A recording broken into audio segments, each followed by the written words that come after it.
Hey YouTube, welcome to another episode of News in 2 Minutes, bringing you the news that you need to know every day. Let's begin. Following an earlier report, Bolivia will continue to prepare a lawsuit against the United States that will be taken to the international court system, as the country's president is quoted as saying that he will be suing US President Barack Obama to condemn him for crimes against humanity, while Bolivia, standing with Venezuela, continued to make bold statements saying that the president was a criminal who violated international law. European diplomats have accused the Israeli military of mistreatment after a French female aid worker was overwhelmed with sound grenades and dragged off of her vehicle for attempting to hand out tents to Palestinians whose West Bank homes were reportedly destroyed by the army. In related news, a Russian-led plan to disarm Syria that may be failing has prompted both Syria and Iran to point to Israel's reputed chemical weapons stockpile, where the country's officials have dismissed suggesting that they should give an accounting of their country's capabilities.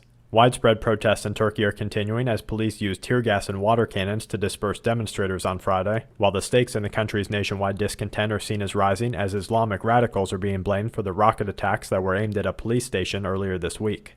Mexican soldiers are digging through tons of mud and dirt searching for victims of a massive landslide, while authorities renewed their search for a federal police helicopter that went missing while carrying out relief efforts on the Pacific coast. Typhoon Usagi, seen already as the most powerful storm of the year with current wind gusts of over 160 miles per hour, is battering the island communities of southern Taiwan and the Philippines, where it has triggered widespread flooding and power outages.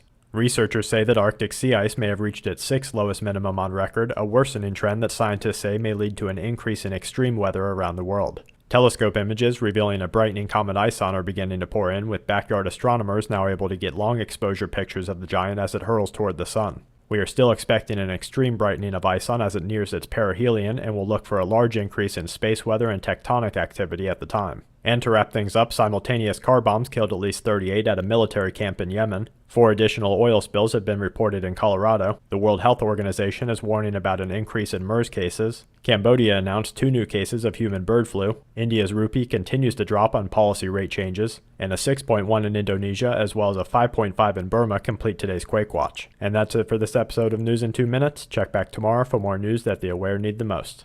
This week's News in 2 Minutes is brought to you by SHTFplan.com, where even the officials go for news, and SQmetals.com for all your precious metal needs.